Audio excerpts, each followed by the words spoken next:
almost all of Formula One's former owners are selling off their shares, which track the performance of the sport, in a transaction which is expected to close today, according to an article in The Guardian by Christian Silt.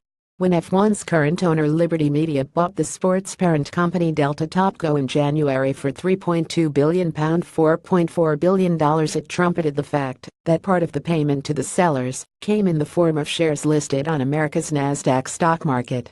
They were given to everyone who owned stakes in Delta Topco, from the Fiat and Ferrari to Bernie Ecclestone, and the company's controlling shareholder CVC.The shares are known by the embarrassing-sounding name of FWONK, which is short for Formula One, and is followed by a K, as that is the letter that refers to non-voting stock. Liberty itself owns 100% of Delta Topco, so the shares don't offer any stake in the company. Instead, they just reflect its financial results and those of related companies in Liberty's portfolio. This portfolio is known as the Formula One Group, and the better it performs, the greater the returns for shareholders, and vice versa.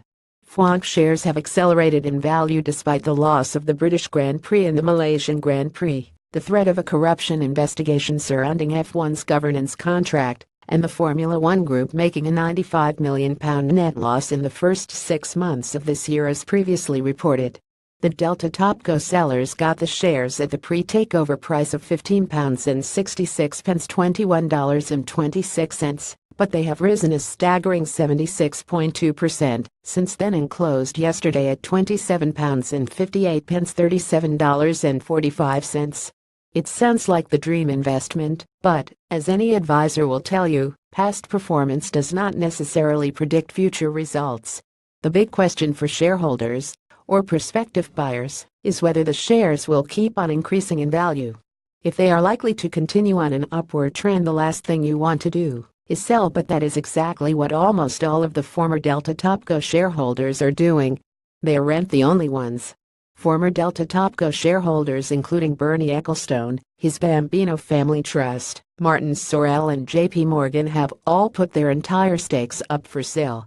So has Ian Holmes, who is currently F1's global director of media rights. Even Liberty's management have taken advantage of the accelerating stock price. Its chief financial officer Mark Carleton has sold all of his FWONK shares and has made £1.8 million, $2.5 million from doing so since the F1 acquisition. As The Guardian points out, perhaps ominously, F1's teams have steadfastly resisted opportunities to buy FWONK shares which would give them a long-term interest in F1. They are the stakeholders that F1 needs on board most in the long run. This is because all of Liberty's contracts with the teams expire at the end of 2020, so, as things stand, it only has 3.5 years of guaranteed income. The teams didn't just decline the shares once, they turned them down again when they were offered an even better deal. A total of £1.2 billion of the cash paid to F1's former owners by Liberty came from 7 American investment funds, which bought 29.4% of FWONK's stock in December at the discounted price of £18.41, $25 per share. Just 1 month later, the teams walked away from a chance to buy it at £15.66, $21.26, when it was trading at just over £22.30. Liberty gave them less than a month to buy £810.1 million, $1.1 billion of stock, but there were no takers.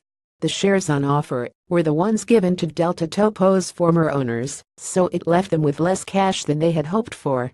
To compensate, Liberty itself acquired $294.6 million, $400 million of the stock, and offered it to the teams with a deadline of 23 July, by which time it was trading at £25.73, $34.94.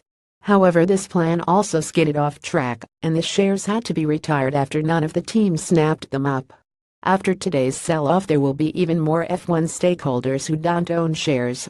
Given that they have accelerated in value, and the media has eulogized about what Liberty brings to F1, one has to wonder why some of the sport's most significant stakeholders don't want to own stock.